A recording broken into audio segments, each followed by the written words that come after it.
Cognitive load disruption. Cognitive load disruption is a psychological manipulation technique designed to overwhelm your mental processing so thoroughly that you can no longer think critically, make sound decisions, or recognize manipulation in real time. It works by flooding your mind with too many thoughts, demands, or stimuli at once, disorienting your ability to separate signal from noise. The goal isn't to persuade you with reason, it's to confuse you into compliance. This tactic preys on one of the most vulnerable parts of your mind, your limited cognitive bandwidth. Human brains can only process so much information at once before clarity gives way to chaos. Manipulators know this, so they create mental static, fast-paced talking, contradictory instructions, rapid emotional shifts, non-stop texting, guilt-tripping while problem-solving, layering tasks on top of tension. Before you can question what's happening, you're already buried under it. Cognitive load disruption often appears in abusive arguments where you're bombarded with accusations, justifications, and irrelevant distractions all at once. You try to address one issue, and suddenly 5 more are thrown at you. You're stuck defending yourself from things you didn't even say. Logic disappears. You lose track of the original point. Eventually, you shut down, not because you agree, but because your brain is tired of trying to keep up. It's also used in high-pressure sales tactics, cult indoctrination, and workplace exploitation. Overload the target with charts, statistics, deadlines, moral language, or fear-based messaging until their resistance drops. When someone is too overwhelmed to think clearly, they'll say yes just to end the pressure. And manipulators weaponize that exhaustion to push decisions you never would have made with a clear head. The scariest part is how easy it is to confuse this with passion, urgency, or even care. The manipulator might appear intense, emotionally invested, or even frantic, but behind the performance is control. If you're busy trying to untangle the emotional chaos they've created, you're not asking the right questions. You're not saying no. You're not walking away. And once you're drained, they offer relief on their terms. You're grateful for the break, the clarity, the quiet, but you didn't find peace. You were flooded into submission. You didn't choose. You were too overloaded to resist. And that's exactly how they win, by making sure your mind is too full to recognize you're already losing yourself. Comparative devaluation. Comparative devaluation is a covert but brutal manipulation tactic that diminishes your worth by constantly comparing you to others, real or imagined, in order to create insecurity, control, and emotional dependence. It doesn't attack you directly. Instead, it cuts you down sideways through praise of someone else. And the message it sends is clear. You are not enough. The manipulator might say things like, "Why can't you be more like her? He never complains the way you do. My ex would have handled this better. Other people seem to appreciate me more." They make these comparisons casually, like passing comments, but each one lands like a punch, targeted, deliberate, and meant to bruise. The purpose isn't to compliment the other person. The purpose is to make you feel inadequate, replaceable, or defective, because the more insecure you feel, the harder you'll work to be better. The more you'll seek their approval, and the more power they gain. This tactic rewires your emotional instincts. Instead of feeling loved, you start feeling compared. Every choice you make becomes a competition. Every interaction becomes a test. You're constantly measuring yourself against someone else's highlight reel, carefully selected by the manipulator to make you feel smaller. It creates a hunger for validation that only they can feed, and they control when or if they give it. Comparative devaluation is especially damaging because it attacks your core identity. It doesn't just say, "You made a mistake." It says, "You are less than." Over time, you begin to internalize these comparisons. You question your value, your desirability, your intelligence, your very place in someone's life. You start to see yourself through their distorted lens, and you start to believe it. And just when your self-esteem starts to crack, they might throw you a breadcrumb of praise, making you chase the high of finally being enough. But it never lasts, because the point of comparative devaluation is to keep you striving, not succeeding, to make you feel like you're always just behind whoever they've placed on a pedestal, even if that person doesn't exist. It's not admiration, it's emotional sabotage masked as feedback, and its purpose isn't to inspire growth, it's to keep you insecure enough to stay. Idealization, devaluation, discard cycle. The idealization, devaluation, discard cycle is a manipulative psychological pattern used by narcissists and emotional abusers to gain complete control over a person by systematically building them up, breaking them down, and then throwing them away. It's not a relationship, it's a strategy, and it's designed to keep you emotionally addicted while stripping you of your identity. It begins with idealization, the love bombing phase. You're flooded with affection, admiration, attention. They call you perfect. They mirror your dreams, your values, your words. You feel seen like never before. The connection is intense, fast, intoxicating. It feels like fate, but it's not love. It's a hook. They're studying you, figuring out what makes you feel alive so they can use it to make you feel dependent. Then comes devaluation, and it hits like a punch to the soul. The same person who once worshipped you begins to criticize you, subtly at first, then cruelly. They mock your flaws, dismiss your feelings, ignore your needs. They shift the energy without explanation. You're left chasing the version of them who once made you feel safe. You start working harder, giving more, apologizing for things you didn't do, anything to get back to how it was. But it's never the same, because the pedestal they put you on was never real. It was a stage for your fall. The more you try to reclaim their love, the more they withdraw, until one day they enter the final phase, discard. They ghost you, replace you, blame you, or even worse, pretend you never mattered at all. You're left hollow, questioning everything. Was any of it real? You comb through memories, texts, gestures, searching for proof that the beginning wasn't a lie. But they've already moved on, either to the next target or into a new mask of perfection. What makes this cycle so devastating is how it's tailored to your deepest desires, then weaponized against you. You weren't loved. You were used as a mirror to reflect their fantasy. And once you stopped serving that fantasy, once you needed something back, they shattered the illusion and made you feel like you were the problem all along. And the worst part? You still miss them. Not for who they were, but for who they pretended to be. Plausible deniability framing. Plausible deniability framing is a manipulation tactic where a person deliberately crafts their words, actions, or intentions in a vague, indirect, or ambiguous way so that when they are called out, they can deny everything with a straight face. It's a psychological smokescreen.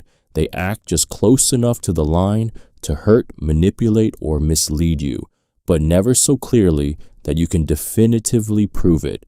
And when you confront them, they flip the script. That's not what I meant. You're reading too much into it. I was just joking. This is gaslighting in a suit and tie. Clean, calculated, and maddening. You know what they said. You felt what they did. But they've framed it just vaguely enough that any accusation sounds like your problem. You look like the one who's overanalyzing, being too sensitive, or jumping to conclusions. They stay calm, collected, untouchable, while your reality starts to unravel. That's the cruelty of this tactic. It leaves you trapped between what happened and what you can't prove. It forces you into silence, because every attempt to defend yourself makes you look unstable. And the more you question it, the more you start to question yourself. Maybe you did take it the wrong way. Maybe they really didn't mean it like that. Maybe you're the one turning nothing into something. But it's not nothing. It's precision cruelty, engineered to give them total control without ever owning a single consequence.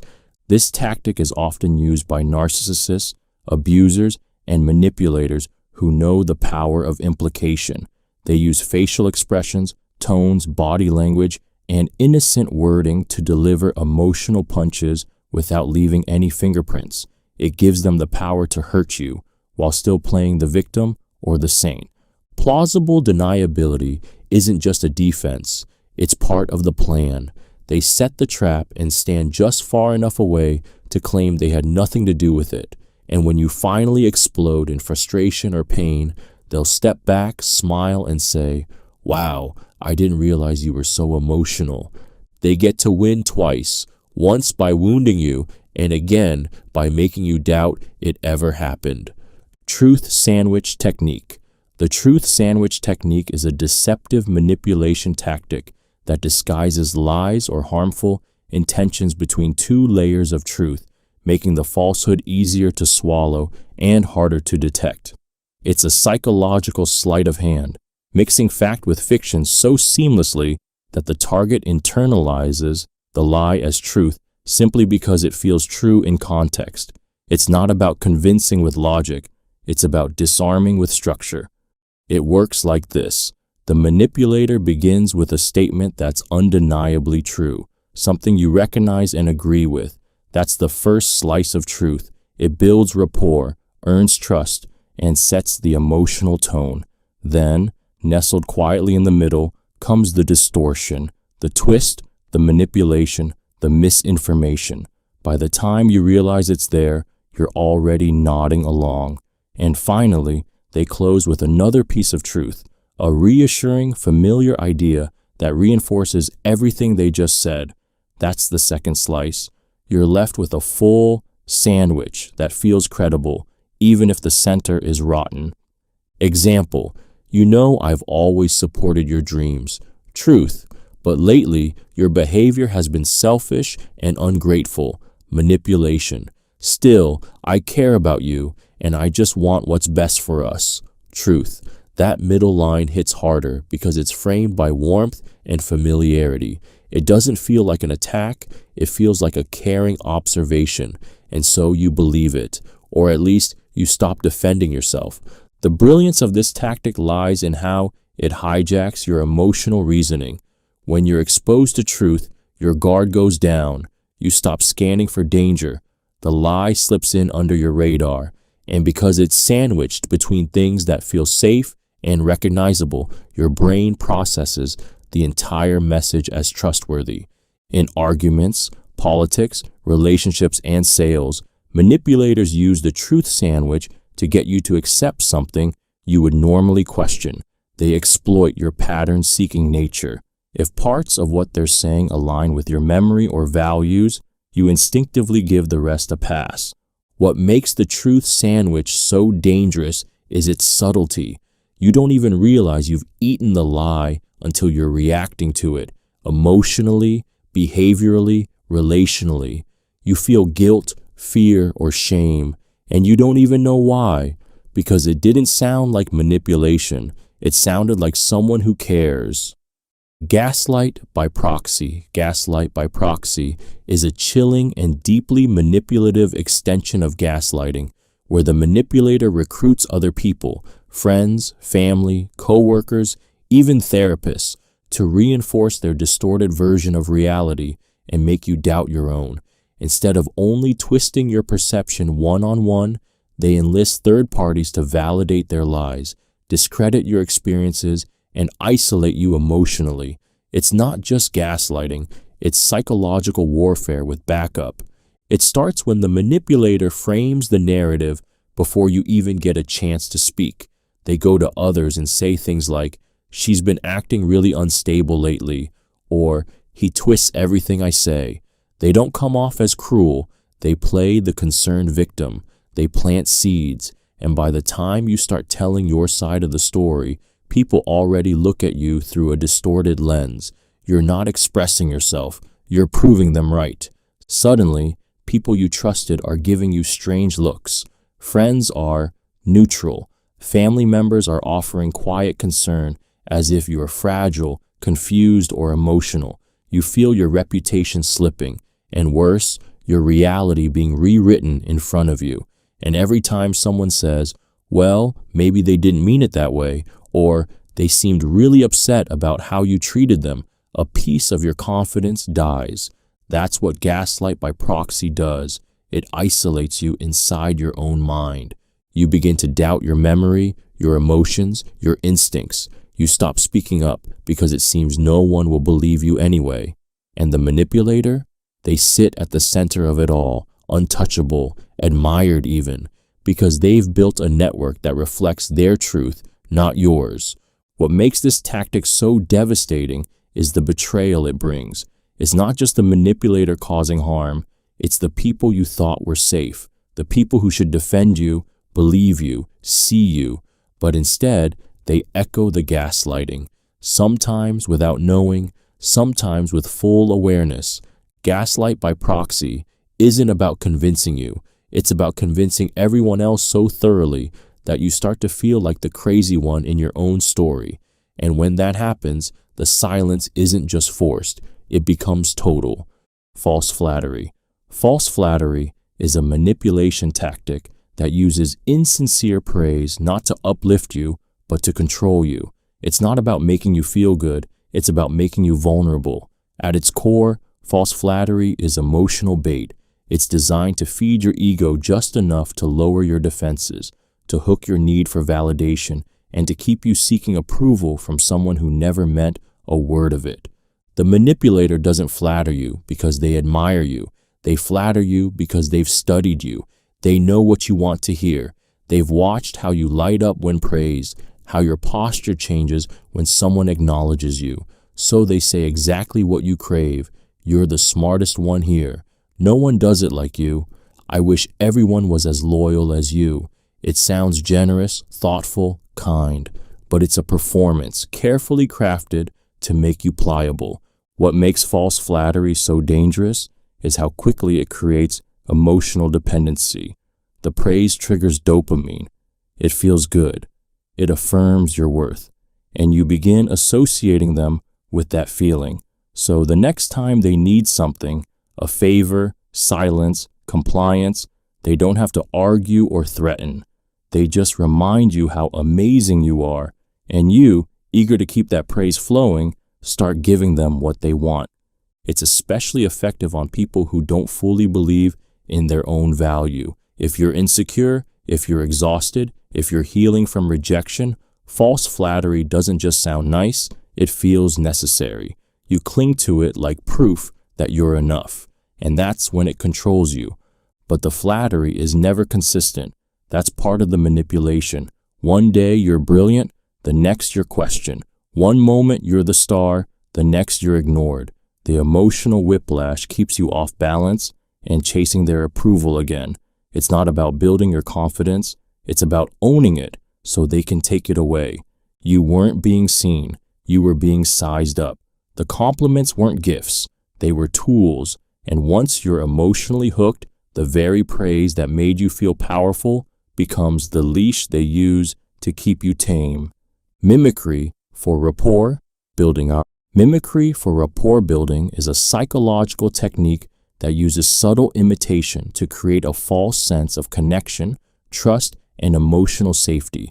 It's the calculated act of mirroring someone's voice, gestures, energy, interests, and even beliefs, not because you truly share them, but because you want them to believe you do.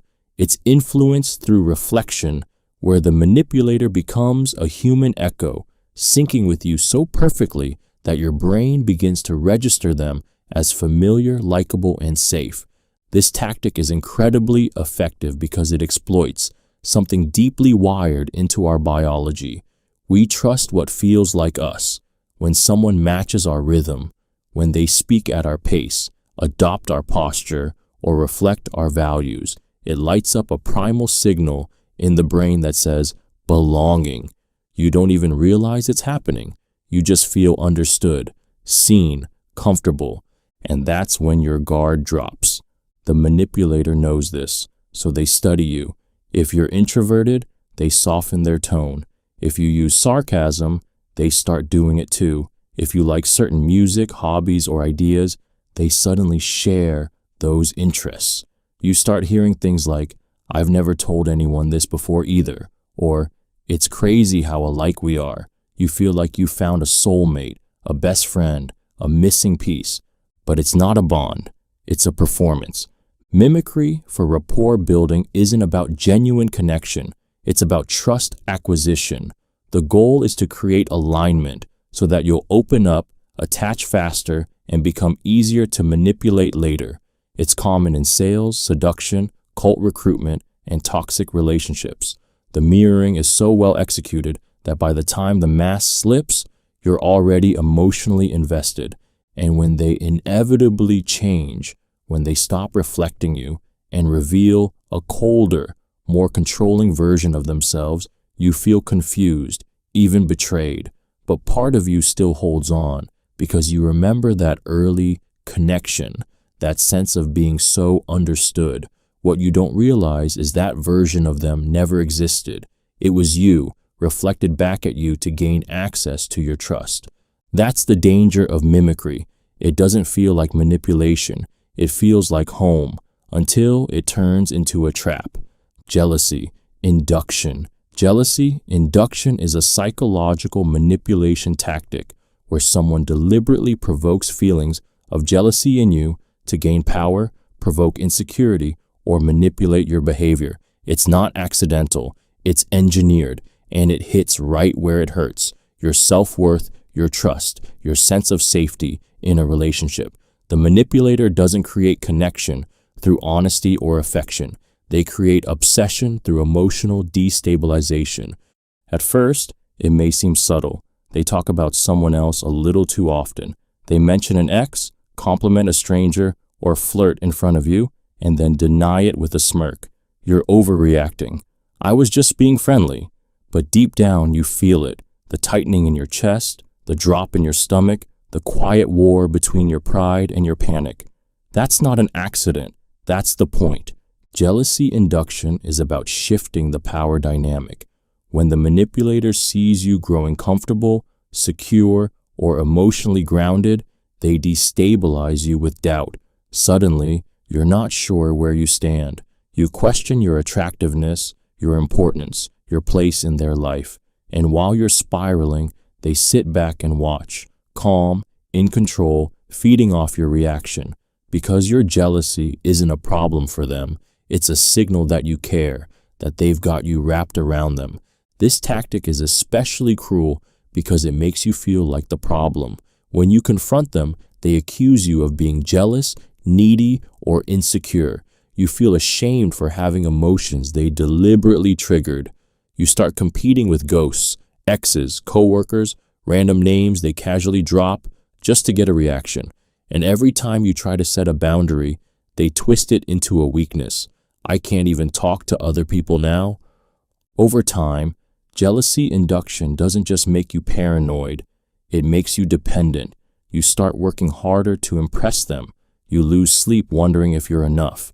You overgive, overplease, overthink, hoping that if you just do more, they'll stop making you feel so replaceable. But that's the darkest truth. They don't want the jealousy to stop. They want to control you through it. They don't need to leave you for someone else. They just need you to believe they might. And in that fear, you give them everything, while slowly losing yourself. Triadic closure manipulation. Triadic closure manipulation is a psychological technique where the manipulator strategically creates or leverages connections between people, usually you and a third party, to control narratives, build alliances, and quietly isolate or influence you. It's based on a powerful principle in social psychology. If person A is close to person B and person B is close to person C, then A and C are more likely to develop trust between them. The manipulator weaponizes that trust triangle to gain emotional leverage over everyone inside it. At first, it seems harmless, even positive. The manipulator encourages closeness. You two would get along great. Let me introduce you to someone who really understands me. You'll love them. They position themselves at the center of the triangle, the connector, the bridge. But what you don't realize is that they are carefully controlling what each person knows about the other. They plant seeds. Just a heads up, she can be emotional sometimes. Don't take what he says too seriously. He has a weird sense of humor. You enter the new connection already biased, already softened to manipulation without knowing it. Then the real manipulation begins. They use the triangle to distort perception, influence opinions, and triangulate blame. If you confront them on a lie, they'll say, "Well, even person C agrees with me." If you question their loyalty, they'll reply, "I told them everything. We're all on the same page." Now you're not just dealing with the manipulator, you're defending yourself against a dynamic that's been engineered to box you in. It's especially devastating when used in romantic or friend groups. You feel like you're being ganged up on, even if no one is directly attacking you. You second-guess your instincts because someone else always seems to be siding with them. You feel crazy, paranoid, alone, but what you're feeling is not paranoia. It's social manipulation done by someone who understands that alliances aren't built with honesty, but with carefully placed distortions. Triadic closure manipulation turns trust into a trap. It turns connection into control. And by the time you realize that the triangle wasn't built to include you, but to contain you, you've already stopped speaking freely, stopped trusting yourself, and started questioning who's really on your side. Halo effect exploitation. Halo effect exploitation is a psychological manipulation tactic that uses your positive perception of one trait, like beauty, charisma, intelligence, or success, to blind you to red flags in every other area. The manipulator doesn't change who they are. They just shine one part of themselves so brightly that you never think to question the shadows hiding behind it. It's not seduction, it's misdirection, and it works because your brain wants to believe in consistency. The halo effect is a cognitive bias where one positive trait creates an unconscious assumption that everything else about a person must also be good. If someone is attractive, we assume they're kind. If they're charming, we assume they're honest. If they're successful, we assume they're emotionally stable. But manipulators know how to weaponize that bias. They polish the part of themselves that dazzles, then hide their darker traits behind it. They might dress impeccably, speak with confidence, and make others laugh effortlessly. They may appear generous in public, loving in early stages, or deeply intelligent in conversation. These traits make you feel safe, special, lucky. And because your mind fills in the blanks, you stop looking closely. You make excuses for their coldness, their cruelty, their control. You explain it away. They're just stressed. They didn't mean it. That's not who they really are. But it is. You just can't see it clearly because the halo is in your eyes now. This form of manipulation is especially dangerous because it's not overt. It doesn't scream abuse. It whispers charm. It's the CEO who leads with vision but abuses power behind closed doors. The romantic partner who makes you feel adored in public but emotionally withholds in private. The perfect friend who quietly competes with or undermines you. You trust them because they shine, but that shine isn't truth, it's armor. And the moment you begin to question it, when you finally start pointing out inconsistencies or setting boundaries, you're met with disbelief, not just from them, but from others, because they've exploited the halo effect so well that people see their brilliance, not their damage. You're not just fighting their manipulation, you're fighting the illusion they built, and the world is already on their side. Desensitization by gradual exposure. Desensitization by gradual exposure is a psychological manipulation tactic that conditions you to accept unacceptable behavior, not all at once, but in tiny, almost imperceptible steps. It's the slow erosion of your boundaries through repeated, low-level violations that escalate over time until the things that once shocked you now feel normal. It doesn't start with abuse. It starts with discomfort, and it's so gradual, you don't even realize how far you've been pulled under. At first, it might be a slightly mean joke, a dismissive comment, a broken promise. You feel uneasy, but they apologize or pretend it's not a big deal. So you let it slide. Then it happens again, maybe a little worse, and again and again. The behavior escalates in small doses, never so extreme that it demands immediate confrontation, but just enough to leave a mark. That's how desensitization works. Your nervous system, which once sounded alarm bells, starts going quiet. You get used to the tension, the discomfort, the emotional shifts. You start telling yourself, it's not that bad. You adjust. You lower your expectations. You convince yourself you're being mature, understanding, patient, when in reality, you're being conditioned. The manipulator knows exactly what they're doing. If they came at you with full force cruelty from day one, you'd run. But by introducing harm slowly, they train you to tolerate it. They reset your baseline for what feels normal in a relationship. And by the time things become outright toxic, you've already been emotionally numbed. Your instincts are dulled. Your tolerance is high. Your fight response has been replaced with silence. This tactic is used in abusive relationships, cults, authoritarian systems, even in toxic workplaces. It works because it doesn't feel like brainwashing. It feels like adaptation. You believe you're handling things well, that you're strong enough to stay calm, that your empathy is making a difference, but really you're being rewired to accept the unacceptable 1 inch at a time. And the scariest part? You often don't realize how far you've gone until someone on the outside says, "Wait, how are you okay with this?" That moment doesn't feel like truth. It feels like waking up in a house that's already on fire. Mirroring vulnerabilities. Mirroring vulnerabilities is a highly manipulative psychological tactic where someone pretends to share your deepest fears, wounds, or emotional scars, not to connect, but to control. It's not real intimacy. It's an emotional illusion crafted to build trust quickly, lower your defenses, and make you feel seen in a way that feels profound, but is entirely fabricated. It's not shared pain. It's stolen pain. It begins with you opening up.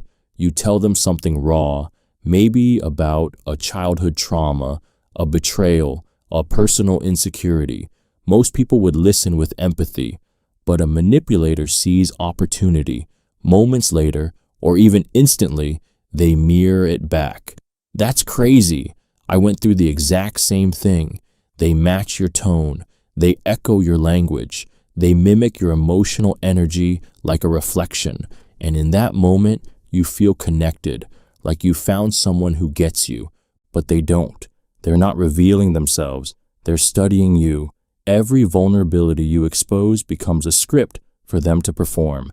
And every time they mirror one of your wounds, you bond deeper because it doesn't feel like manipulation. It feels like fate, like you're not alone, like this person was meant to find you.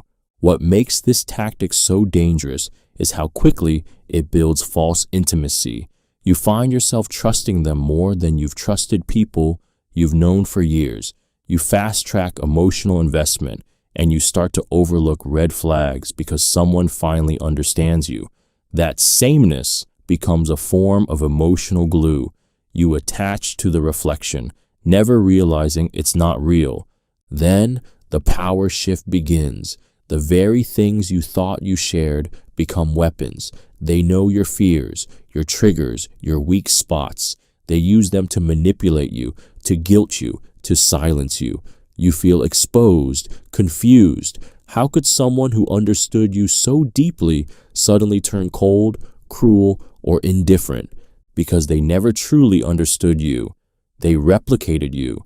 They built a false self out of your story so they could burrow into your trust. And once they were inside, they didn't offer healing. They exploited the open wound they helped you expose. This isn't emotional bonding. It's emotional burglary. And by the time you realize they've been wearing a mask made from your pain, you're already unguarded, already attached, already owned. Shame anchoring is a deeply manipulative psychological tactic where a person intentionally attaches feelings of shame to specific behaviors, desires, or expressions of self, so that every time you try to act freely, you're pulled back by the invisible weight of humiliation. It's not just about making you feel bad in the moment. It's about planting shame like a hook inside your psyche so that it drags you down again and again, long after the words were said. The manipulator uses your vulnerabilities against you, things you care about, things you're proud of, or even things you've never dared to share.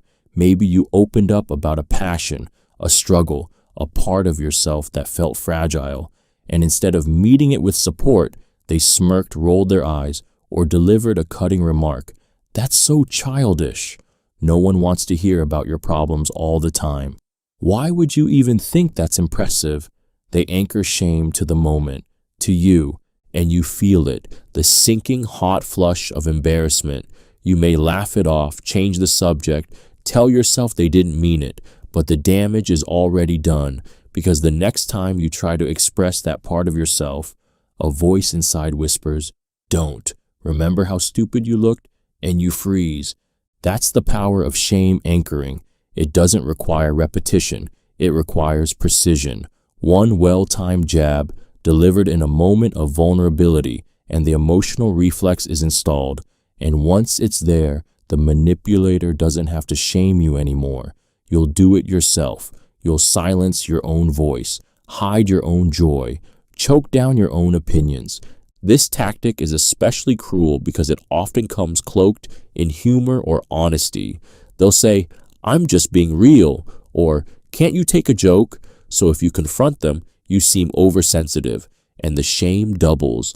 Eventually, you stop sharing, you stop shining, you shrink, not because someone broke you loudly, but because they anchored shame to the parts of you that once felt alive. And now, even freedom feels dangerous, not because it is, but because someone taught you it should. Selective memory manipulation. Selective memory manipulation is a deeply deceptive psychological tactic where the manipulator intentionally remembers only certain parts of events, specifically the ones that serve their narrative, while conveniently forgetting everything else. It's not about memory lapses. It's about rewriting reality to control perception, avoid accountability, and make you question your own recollection. And over time, it doesn't just distort what happened, it distorts who you think you are. The manipulator cherry picks moments that benefit them. They remember every favor they did for you, but none of the ones you did for them. They recall your outbursts, but never the weeks of provocation that led to them. They hold on to one mistake you made, but forget the countless times they hurt you. They treat partial truths like the whole story, and every time you try to fill in the blanks, you're met with denial, deflection, or a smug, "That's not how I remember it." This tactic is gaslighting in disguise.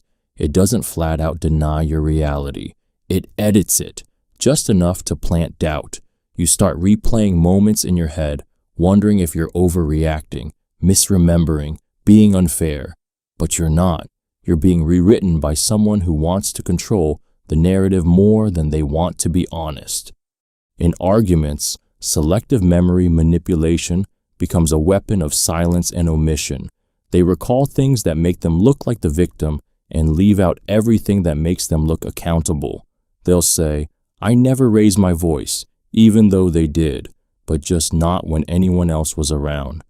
They'll insist you always twist things, as they twist the timeline, the tone, the truth. Over time, this manipulation causes internal erosion. You begin to doubt your emotional instincts. You hesitate before bringing up valid concerns because you're not sure if you even remember things correctly.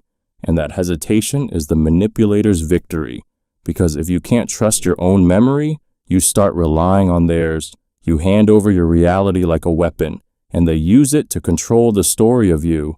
What you're left with isn't just confusion, it's an identity crisis, because if they get to decide what happened, they get to decide who you were in that moment, and little by little, your truth gets replaced by their fiction. until even you aren't sure which version is real anymore.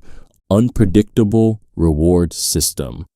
The unpredictable reward system is a manipulation technique that operates like emotional gambling. It keeps you trapped in a cycle of confusion, craving, and desperation by offering praise, affection, or approval inconsistently and unpredictably. One moment, you're adored. The next, you're ignored. Then suddenly, they're warm again, just long enough to make you stay, to make you hope, to make you chase. This tactic isn't about love, it's about control, and it works by turning your nervous system into a slot machine. In the early stages, the manipulator showers you with attention, texting constantly, complimenting you, showing affection so intensely that it feels euphoric. It hooks you, but then, without warning, they pull away. They stop responding. They act distant, cold, distracted. You panic. What did I do? Did I upset them? Did I change? The silence hurts, but just as you start pulling back or questioning the relationship, they return. Affectionate, reassuring, maybe even apologetic. And in that moment, the relief you feel floods your system with dopamine, not just joy, relief. That hit is more powerful than steady love because it comes after pain, and now you're addicted, not to them, but to the chase, the uncertainty, the pattern you're desperate to crack. You begin to work harder to please them. You silence your needs to avoid pushing them away. You analyze every word, every look, every moment, searching for clues on how to earn the reward again. And they give it, just enough to keep the hope alive, but never enough to feel secure. This is how the unpredictable reward system creates emotional dependence. The inconsistency is the trap. If they treated you badly all the time, you'd leave. If they treated you well all the time, you'd relax. But by mixing cruelty with kindness, they keep your emotions unstable and your focus entirely on them. You start blaming yourself for their distance. You start rewarding them for hurting you just because they stopped. And over time, you forget what real love feels like. You forget that peace shouldn't feel like winning a game you were never meant to play. Phantom norms. Phantom norms are unspoken, invisible rules that a manipulator invents and enforces as if they were universally understood and morally unquestionable. But they're not. They are artificial expectations disguised as common sense. You never agreed to them. You were never told them outright. But when you break one, you're punished as if you've committed a serious betrayal. This tactic doesn't just control your actions, it reprograms your reality. The manipulator uses phantom norms to shape your behavior without your consent. They imply standards you should already know. Everyone knows you don't do that. I shouldn't have to explain this to you. That's just basic respect. But when you stop and think about it, nothing about these rules was ever mutual, explicit, or fair. They're vague, shifting, and entirely in the manipulator's favor. Maybe you didn't respond to a text fast enough. Maybe you didn't invite them to something you didn't even think they'd care about. Suddenly, you're being cold-shouldered, guilt-tripped, or accused of being selfish. You try to defend yourself, but the more you explain, the worse it gets. Because this isn't about what's right or wrong. It's about enforcing a rule you didn't know existed until you broke it. This tactic creates a constant sense of walking on eggshells. You start overthinking every move, not because you've done something wrong, but because you're terrified of breaking another invisible rule. You lose spontaneity, authenticity, and confidence. You become hypervigilant, scanning for clues about what's acceptable, trying to stay on the manipulator's good side without ever knowing the criteria. Phantom norms also breed guilt and shame. You internalize the idea that you're somehow failing, socially, emotionally, or morally, because someone keeps reacting to you like you should have known better. But the truth is, you're not failing. You're being played. These rules aren't universal. They're custom designed to control you, to keep you off balance, obedient, and apologizing for things you never agreed were wrong in the first place. What makes phantom norms so devastating is their invisibility. There's no clear boundary to push back against, just the constant, unspoken threat that you'll be judged, shamed, or discarded if you don't keep playing by rules that only one person knows, and that person changes them whenever it suits their agenda. Echoic agreement trap. The echoic agreement trap is a manipulative tactic that disguises control as agreement. It works by mirroring your thoughts, values, dreams, or frustrations so convincingly that you believe you finally found someone who truly understands you. But what feels like deep emotional resonance is actually a performance designed to lower your defenses, earn your trust, and set the stage for later exploitation. At first, it's intoxicating. You express something vulnerable, your fears about love, your childhood wounds, your dreams of freedom, and they echo it back with uncanny precision. I've always felt that too. It's like you're saying everything I've been thinking. No one else has ever understood me the way you do. You feel seen, understood, safe. You drop your guard and open up more. And every time you do, they reflect your thoughts right back to you like a mirror, saying exactly what you need to hear. It's not a conversation. It's an emotional seduction. But here's the trap. The agreement isn't real. It's tactical. The manipulator isn't revealing their truth. They're collecting yours. They're memorizing your values, language, and emotional patterns to gain influence over you later. Because when someone mirrors your mind, your brain interprets that as trustworthiness, as truth. And when they've gained that trust, the shift begins. Suddenly, the agreement starts to waver, but gently. You're questioned, corrected, subtly redirected. You've already bonded with them so deeply, you assume you must be the one misunderstanding. And so, you start adjusting. You start conforming. You begin to follow their values, thinking they were yours all along. This tactic is common in toxic relationships, cults, manipulative friendships, and abusive dynamics. It doesn't begin with domination. It begins with echoes. And once you hear your own voice coming out of their mouth, you stop protecting it. You hand it over willingly. The echoic agreement trap doesn't steal your identity outright. It gets you to share it piece by piece until you look in the mirror one day and see someone else's reflection smiling back. False scarcity illusion. False scarcity. Illusion is a psychological manipulation tactic that creates the illusion that something, love, opportunity, attention, time, is extremely limited, even when it's not, in order to pressure you into action, compliance, or emotional dependence. It hijacks your survival instincts, triggering urgency, fear of loss, and a desperate need to secure your spot before it's too late. But the scarcity isn't real. It's manufactured to make you feel replaceable, rushed, and not good enough. The manipulator might hint that they're always in high demand. Other people would kill to be with me. You're lucky I chose you. This is a one-time chance. They subtly suggest you could lose them at any moment, or that others are lining up to take your place. Romantically, professionally, emotionally. You start believing you have to earn what they're offering. You become afraid to make mistakes. You start chasing validation, terrified that if you don't act fast or stay perfect, someone else will take what you thought was yours. This illusion works because it targets your deepest insecurities. It makes you feel like what you want is just out of reach and that you must compete to keep it. It reframes love, attention, and opportunity as something you're lucky to receive, not something you deserve. You forget your worth. You start hustling for affection, walking on eggshells, and accepting treatment that you would never tolerate if you weren't so afraid of losing what little you believe you're being offered. False scarcity is used in romantic manipulation, especially by narcissists, to keep partners compliant. It's used in toxic work cultures where employees are told jobs like this don't come around often. It's used in marketing, cult recruitment, and abusive friendships.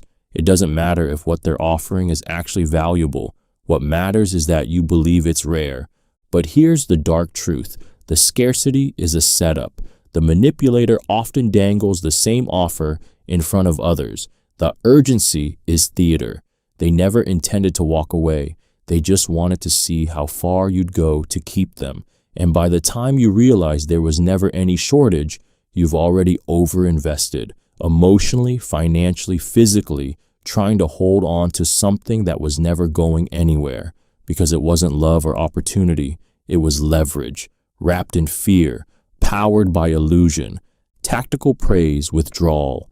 Tactical praise withdrawal is a psychological manipulation tactic where affection, approval, and validation are given early and generously, only to be suddenly and strategically taken away. It creates a silent emotional vacuum that leaves you scrambling to earn back what you once received freely. The praise becomes a drug, and its absence, withdrawal. At first, the praise is intoxicating. You're told how brilliant, beautiful, strong, or rare you are. Every gesture you make is met with admiration. You feel chosen, elevated, seen in a way that feels almost spiritual. This stage isn't accidental. It's the setup. The manipulator builds you up, not to celebrate you, but to create a high they can later control. Then, just as suddenly, the praise stops. Not in anger, but in silence. Things that once earned you affection now earn you nothing. No smile, no compliments, no affirmation. You feel a shift, and your nervous system panics. Did you do something wrong?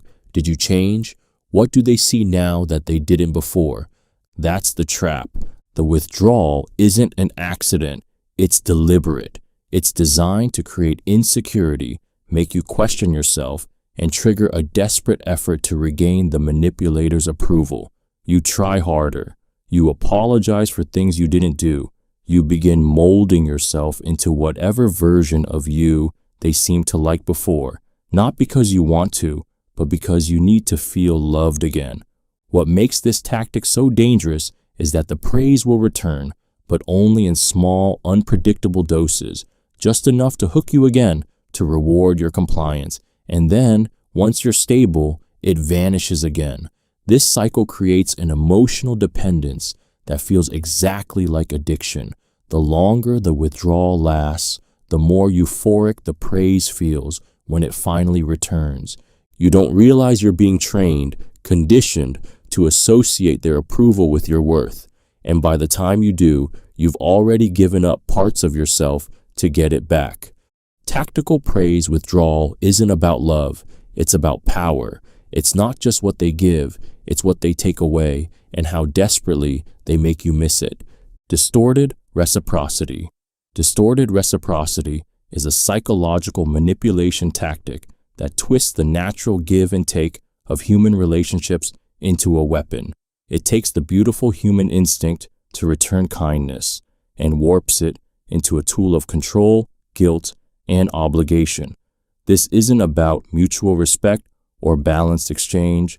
It's about keeping score in secret and then using that hidden scoreboard to make you feel like you owe more than you ever agreed to give. At first, the manipulator seems incredibly generous. They go out of their way to help you, give you things, support you emotionally, maybe even financially. You're caught off guard. It feels sincere. You start to trust. You might even feel lucky. But soon after, the tone shifts. They start reminding you, explicitly or subtly, of everything they've done.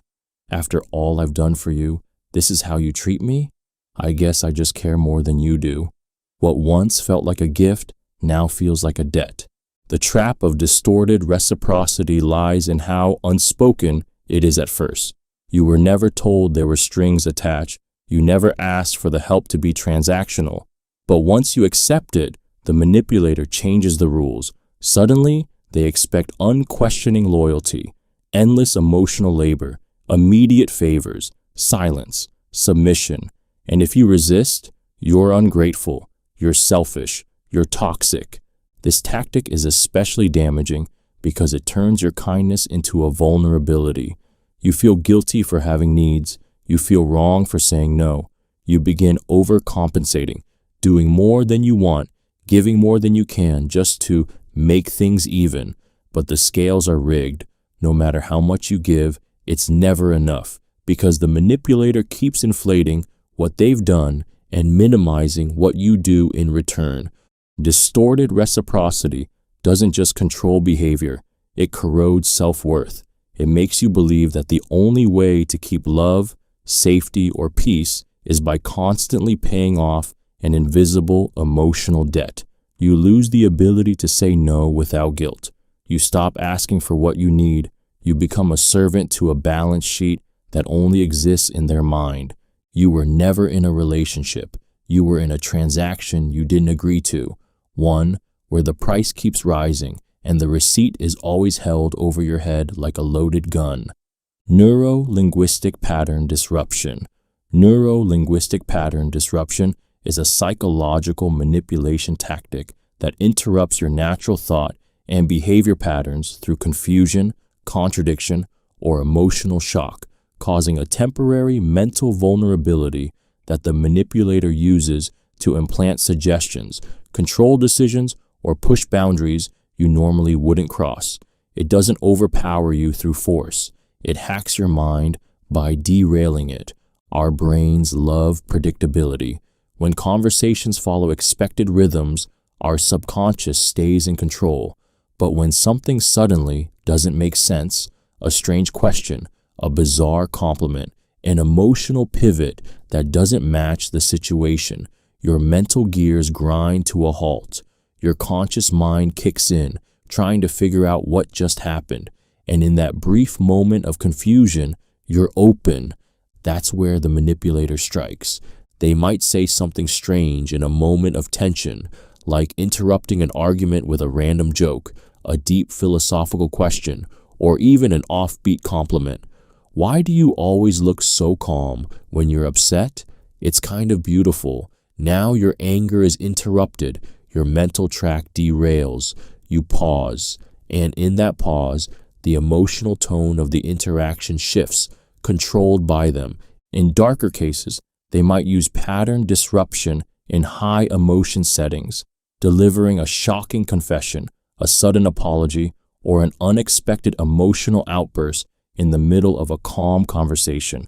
The chaos shocks your nervous system into a hyper-alert, reactive state, one where you stop thinking logically and start feeling, and they guide you through that chaos with their words, nudging your thoughts exactly where they want them. This tactic is often used in cult recruitment, aggressive sales tactics, psychological abuse, and pickup artist strategies. It's not about making sense. It's about scrambling sense long enough to disarm you. What makes this so unsettling is how invisible it is. You walk away from the conversation feeling off balance, unsure why you gave in, why you changed your mind, or why you suddenly feel empathy for someone who just hurt you. But the truth is, you didn't decide. They disrupted, and while you were trying to find your footing, they planted the path for you. Strategic self-disclosure.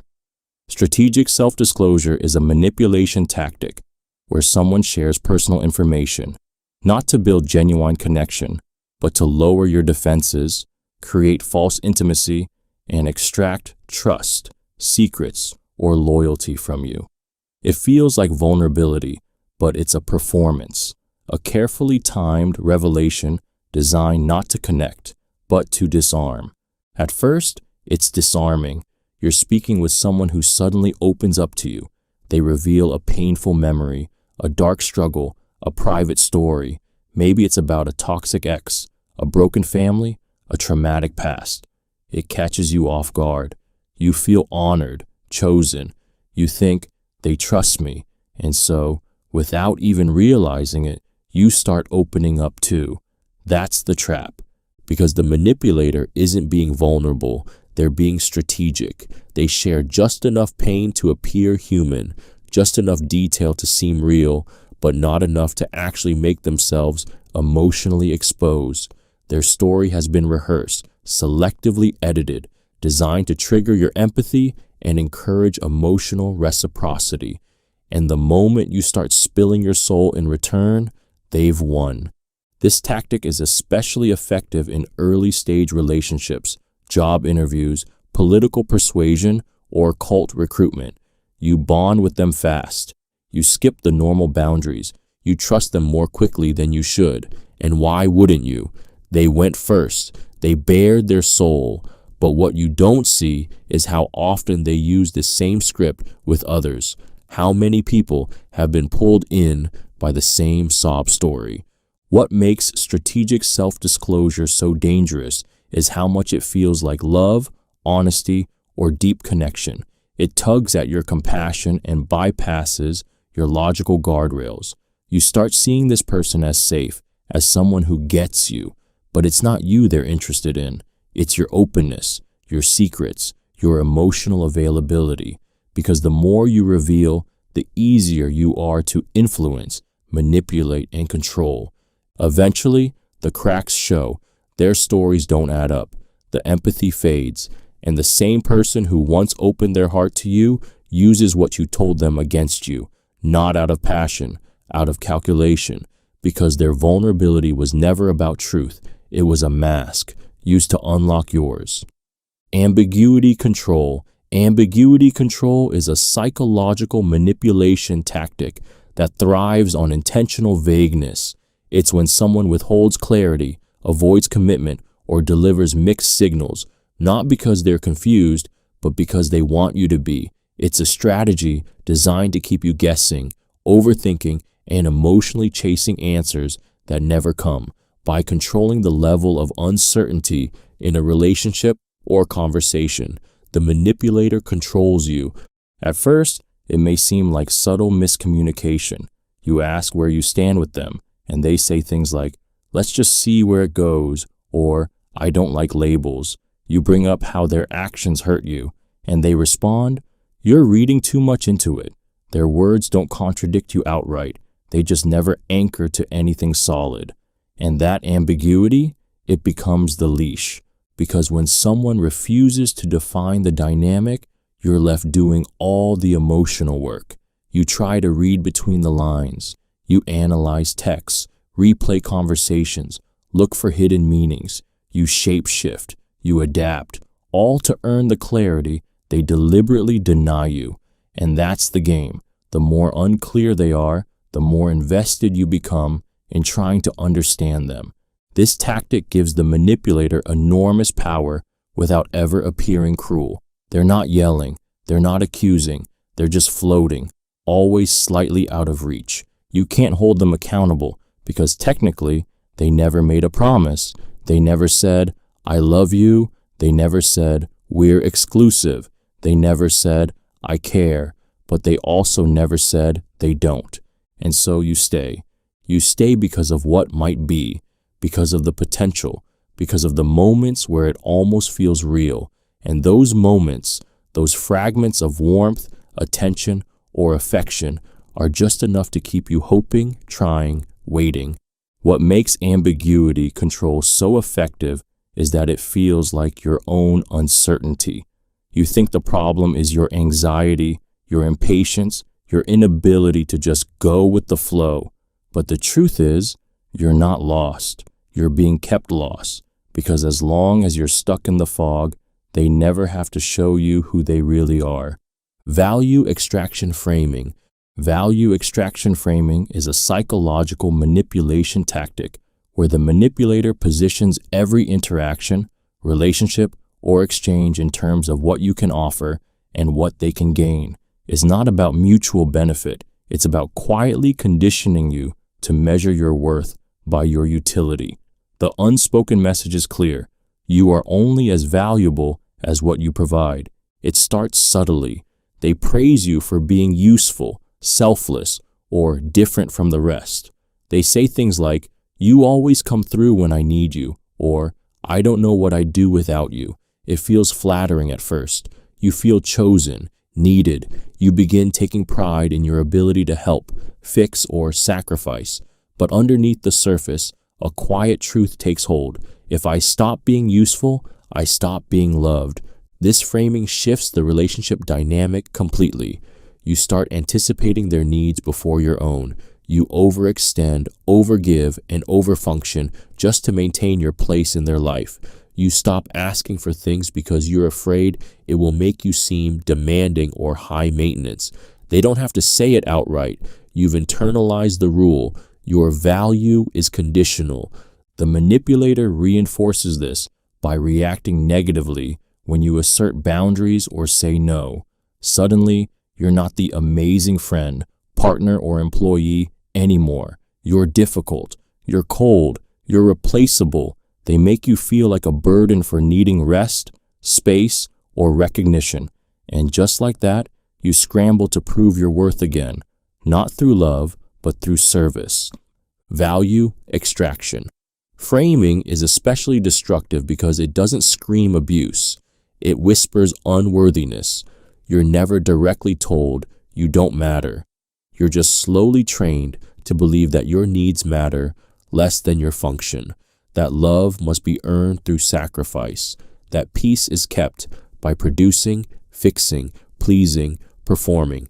Over time, you begin to disappear, not all at once, but in small, quiet ways. You stop expressing yourself. You stop being messy, real, human. You become efficient, predictable, emotionally available only when it's convenient for them, and they thrive, feeding off your effort, your energy, your silence, while you slowly forget that your value was never meant to be a transaction. Fear then relief technique. The fear then relief technique is a psychological manipulation tactic that jolts you with anxiety, panic, or dread, and then suddenly removes the threat to trigger emotional vulnerability, compliance, and gratitude. It doesn't just influence your behavior, it hijacks your nervous system.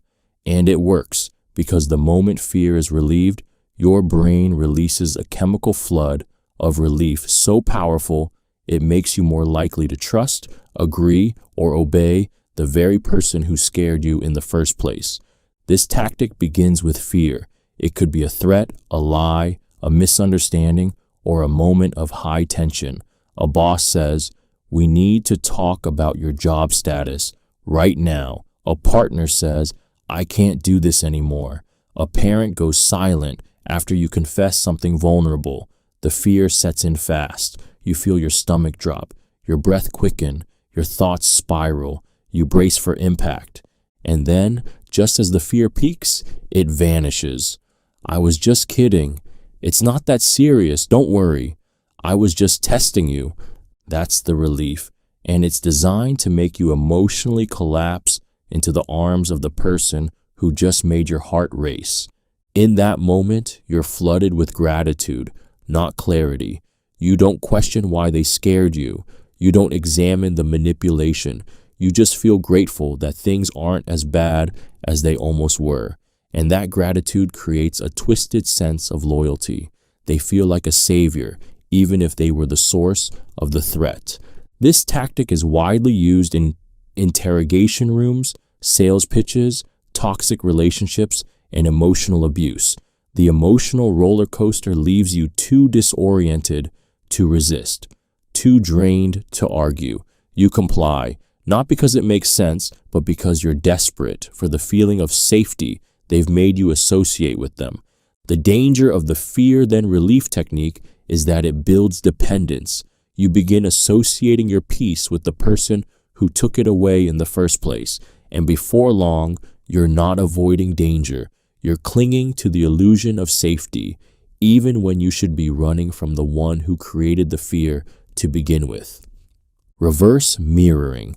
Reverse mirroring is a subtle but potent psychological manipulation tactic where the manipulator reflects you back to yourself, not to build rapport, but to blend in, disarm you, and gain your trust. Unlike traditional mirroring, where someone imitates your gestures, tone, or energy to create connection, reverse mirroring flips the script. The manipulator adopts your identity to become exactly who you want them to be, not because it's who they are, but because it's how they get inside your mind. It starts with uncanny synchronicity. You talk about a passion, and they love it too. You share a belief, and they already feel the same way. Your humor, your wounds, your worldview, They mirror all of it. You're not just heard, you're seen. You begin to think, no one has ever understood me like this, and that's exactly what they want you to believe. But what's really happening is psychological camouflage. The manipulator isn't bonding with you. They're building a persona out of your own reflections. The more you open up, the more material they gather. Your language becomes their language. Your emotional rhythms become their mask. It feels like destiny. In reality, it's design.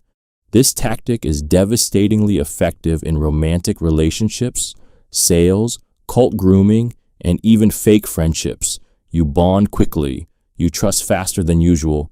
You bypass red flags because this person feels familiar. But that familiarity isn't real. It's constructed from everything you've revealed. They haven't shown you who they are. They've shown you who you are, fed back through a polished, seductive mirror. The danger of reverse mirroring is that it builds false intimacy while keeping their true self completely hidden. You fall in love with a reflection. You commit to someone who doesn't actually exist. And when their mask eventually slips, when their real behaviors contradict the identity they mirrored, you feel betrayed, confused, even ashamed. You wonder, how could I have been so wrong? But you weren't wrong. You were targeted. The manipulator never showed up to be known. They showed up to be accepted. And the quickest way to earn your acceptance was to become a version of you, not for love, not for connection, but for access, influence, and control. They didn't mirror you to get closer. They mirrored you so you'd never see who they really were. Social proof, hoaxing. Social proof hoaxing is a psychological manipulation tactic that fabricates or exaggerates popularity, approval, or consensus to influence your beliefs, choices, and trust. It exploits one of the most powerful principles of human behavior. If others believe it, it must be true. But in this case, the others are illusions, carefully curated, selectively presented, or outright invented to make you question your instincts and follow the crowd that doesn't actually exist. It starts subtly. The manipulator references vague people who agree with them. Everyone else thinks I'm right. My friends say you're overreacting. No one else has ever had a problem with me. They drop these statements not as facts, but as anchors, and your brain, wired for social survival, starts second-guessing itself. If you're the only one who sees the issue, maybe you are the problem. Maybe your perception is off. Maybe you're being unreasonable. But here's the truth. There is often no everyone. There are no friends weighing in. There is no silent consensus. There's just you, doubting yourself because of a lie that was made to feel like evidence. Social proof hoaxing is especially effective in group settings or online environments. A manipulator might fake testimonials, reference anonymous support, or align themselves with authority figures who never endorse them.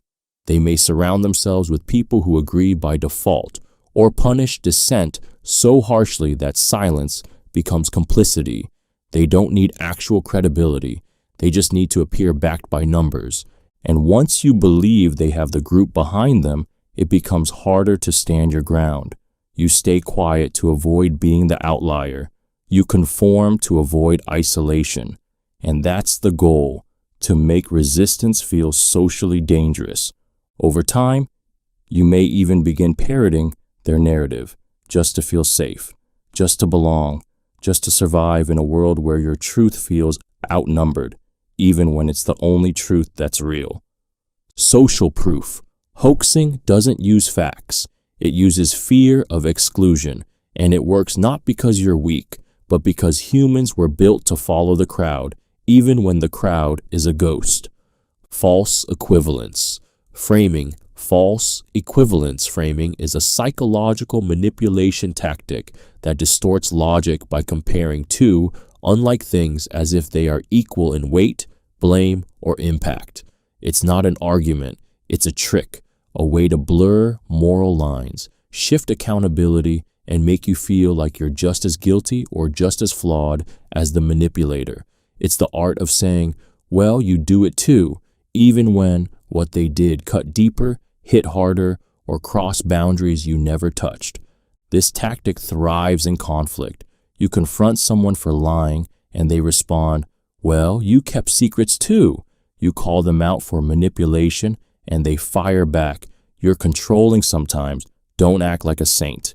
It sounds balanced, fair, reasonable, but it's not, because what they're doing isn't taking accountability. It's diluting it, twisting the situation until everything feels gray, until you can no longer tell the abuser from the victim. False equivalence is especially disorienting because it targets your empathy. You want to be fair. You are willing to own your flaws. So when someone flips the script, you pause, you look inward, and while you're busy questioning yourself, they're slipping away from the consequences of their actions. The more you bend to be equal, the more power they regain. This tactic also shows up in toxic relationships where one person crosses a clear line, cheating, gaslighting, or emotionally abusing, and then frames your reaction as equally harmful. "You yelling at me is no better than me lying to you." Or, "You left the house during the argument. That's abandonment too." The goal is not reconciliation. The goal is neutralization, to make sure no one's held truly accountable, especially not them. What makes false equivalence framing so dangerous is how quickly it erodes your moral compass. You start believing that fairness means shared blame, even when one person clearly crossed the line. You begin softening your voice, holding back your truth, minimizing your pain to be the bigger person, and in doing so, you let them off the hook. This isn't equality, it's emotional sabotage wrapped in the language of balance. They don't want to meet you halfway. They want to drag you down into the mud so they don't have to climb out of it. And if you let them reframe your truth into something just as bad, they win, not because they're innocent, but because they convinced you that no one is. Artificial authority creation. Artificial authority creation is a psychological manipulation tactic where someone fabricates or exaggerates status, expertise, or credibility to gain control, obedience, and admiration without having to earn it. It's not about actually being qualified. It's about appearing powerful enough that others stop questioning, start obeying, and hand over trust they would never give so freely if they knew the truth. This tactic works because people are conditioned to respect authority. From childhood, we're taught to listen to teachers, bosses, doctors, and leaders. So when someone walks into your life with the right tone, the right title, the right image, your brain registers them as someone to defer to. And a manipulator knows exactly how to dress that illusion. They may flash credentials that can't be verified. They may reference vague experience, name drop influential people, or tell you how respected they are in their field. They may adopt the language of psychology, business, religion, or science to sound authoritative, even when what they're saying is shallow, misleading, or completely fabricated. Their confidence becomes your evidence. And once you buy into that authority, the power shifts. You stop challenging their opinions. You start accepting their criticisms. You second-guess your own knowledge, even when you're right. This tactic thrives in toxic relationships, workplace hierarchies, spiritual abuse, and predatory coaching or self-help environments. A manipulator using artificial authority might say things like, "Trust me, I know people like you. You wouldn't understand. I've studied this for years. I'm only telling you this because no one else will be honest with you." They don't give you facts. They give you a throne and sit on it before you realize it's made of air. What makes this tactic dangerous is how quickly it dissolves your confidence. You stop trusting yourself. You defer, comply, obey, and even when your instincts scream that something feels wrong, you override them, because surely someone with this much authority can't be manipulative, right? But real authority doesn't need to convince you. It doesn't need costume or performance. Only artificial authority does, because its power doesn't come from truth. It comes from the illusion of it, and it only works if you believe the crown is real. Empathy, weaponization, Empathy weaponization is one of the most insidious psychological manipulation tactics because it uses your greatest strength, your ability to care, to feel, to understand, against you. It's the calculated exploitation of your compassion to excuse harmful behavior, avoid consequences, or keep you emotionally trapped. It doesn't break your heart all at once. It uses your heart to break your boundaries piece by piece. The manipulator doesn't scream or demand. They suffer, they cry, they shut down. They tell you about their trauma, their pain, their tragic past in moments when they should be apologizing. When you confront them about the ways they've hurt you, they pivot. You have no idea what I've been through. I'm trying the best I can. I wish you could understand how hard it is for me. And suddenly, you're the one comforting them. The pain they caused you is pushed aside because now you feel bad for making them feel bad. This tactic is especially effective because it taps into your humanity. You don't want to be cruel. You do want to understand. So you give them the benefit of the doubt.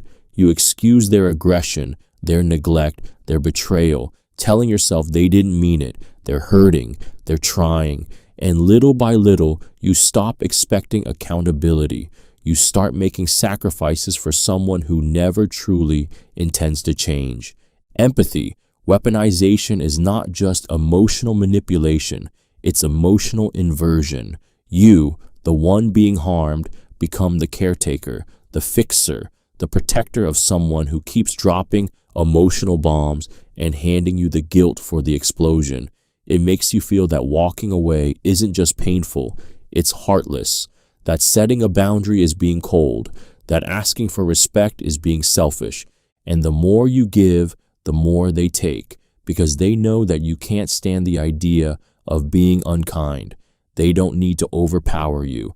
They just need to trigger your compassion, and you'll do the silencing, the justifying, the forgiving for them. This tactic doesn't just trap you in a toxic relationship. It traps you in a war with your own empathy. You begin to wonder if being good means always being forgiving, even when it's destroying you. And that's exactly how they keep control, not with violence, but with your own goodness turned against you. Weaponized incompetence. Weaponized incompetence is a manipulation tactic where someone deliberately pretends to be bad at something or exaggerates their inability to do it so that you'll take over the task, relieve them of responsibility, and lower your expectations permanently. It's not a lack of skill, it's a lack of effort, disguised as helplessness, and it's used to shift emotional and physical labor onto you without ever having to ask. It begins innocently enough. They can't load the dishwasher the right way. They don't know how to pay a bill online. They forget how to schedule a doctor's appointment or say they're just not good at talking about emotions. And when you try to guide them, they fumble, sigh, act confused, or make such a mess of it that it's easier and less frustrating for you to just do it yourself. That's the trap. You become the fixer, the emotional manager, the default adult in the relationship, and they get to sit back and play dumb. But here's the truth. No one is that bad at everything by accident. Weaponized incompetence is a strategy. It's learned helplessness turned into power, because the moment you lower the bar for them, they've won. They never have to meet it again. You stop asking, you stop expecting, and slowly the burden becomes yours to carry alone. What makes this tactic so insidious is how unthreatening it appears. They don't argue, they don't yell, they just can't. So if you get frustrated, you look unreasonable. If you demand more, you seem like a nag. They maintain control of the dynamic by making you feel like you have all the control. But it's not control, it's weight, unshared, unreciprocated, and silently resented. This behavior thrives in relationships, romantic, familial, professional, where one person is already more emotionally responsible. And over time, it doesn't just create imbalance, it creates burnout. You feel unappreciated, invisible, and exhausted. Meanwhile, they continue to fail upwards, smiling, shrugging, and saying, You're just better at it than me. But that's not praise. That's the plan. Because if they're bad at it long enough, you'll stop expecting them to try at all. Framing with false urgency. Framing with false urgency is a high-pressure psychological manipulation tactic that forces you into rushed decisions by creating an artificial sense of time-sensitive consequence. It doesn't rely on facts. It relies on fear. The manipulator distorts the moment to feel like now is your only chance, knowing that when panic takes over, reason disappears. You're not being asked to decide. You're being pushed to react. It often comes cloaked in concern or opportunity. This is a once-in-a-lifetime chance. If you don't act now, it'll be too late. We don't have time to talk it through. You just have to trust me. These phrases aren't information. They're psychological throttles. They accelerate your decision-making process past the speed of logic and straight into emotional chaos. This tactic is used in abusive relationships to push boundaries, sexually, financially, emotionally. It's used in sales to manipulate buyers into saying yes before reading the fine print. It's used by cult leaders, shady employers, and manipulative partners who want control without giving you time to think. The clock is always ticking, and that ticking is the trap. What makes this technique so dangerous is that it doesn't feel like coercion. It feels like urgency. Your brain interprets it as a moment of importance. It goes into fight or flight mode, looking for the fastest exit from discomfort. So, you agree. You comply. You say yes just to escape the pressure. But what you're really escaping is clarity, because the manipulator knows that if you had even a few minutes to think, you might choose differently. Once you comply, they often back off.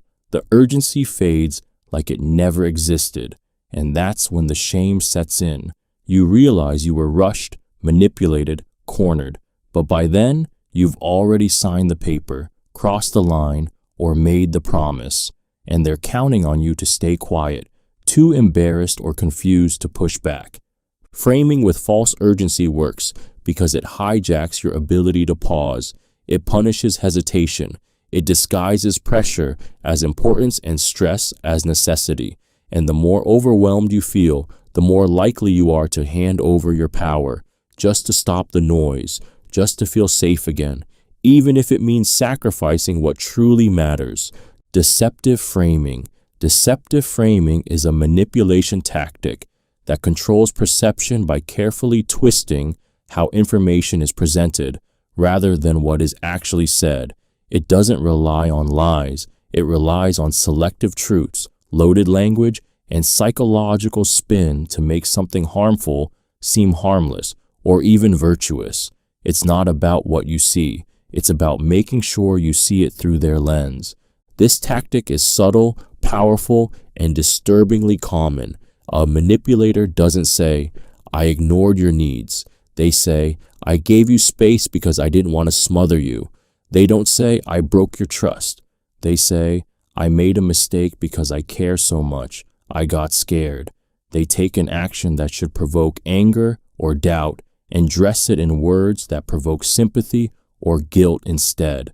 The brilliance and danger of deceptive framing is that it gives the manipulator moral high ground. They become the victim, the martyr, the rational one. You feel foolish for being upset, selfish for demanding more, confused about what really happened. Your gut knows something's wrong, but their version sounds so reasonable, so logical, so wrapped in noble intent that you start to question your own instincts. They twist context to serve their agenda. They emphasize what benefits them and conveniently leave out what doesn't. They don't deny facts. They reshape the narrative so the facts feel different. And once they've controlled the narrative, they control your response. You may even end up defending them because you've been fed a version of reality where your hurt doesn't make sense. In toxic relationships, deceptive framing is used to justify emotional neglect, cheating, control, even abuse. I only check your messages because I care about our trust. I raise my voice because you don't listen unless I do. I'm not controlling, you just make reckless choices. Every word is designed to redirect the spotlight away from them and onto you. Deceptive framing doesn't force you to accept the lie. It makes you rethink the truth until you surrender it willingly. And that surrender feels like your choice, when in reality, it was orchestrated from the start. Entrapment, reciprocal obligation. Entrapment through reciprocal obligation is a psychological manipulation technique that weaponizes generosity to create invisible chains of guilt, pressure, and control. It preys on a deep human instinct. When someone gives us something, kindness, help, a gift, we feel compelled to give something back. But manipulators twist this instinct into a trap. Their generosity isn't a gift, it's bait. It starts with an unsolicited favor. They go out of their way to help you. They buy you something expensive. They defend you in front of others. They show up at just the right moment and say the words you desperately needed to hear. And you feel grateful, seen, protected. You tell yourself, this is someone I can trust. But then, slowly, the true cost of that kindness begins to surface.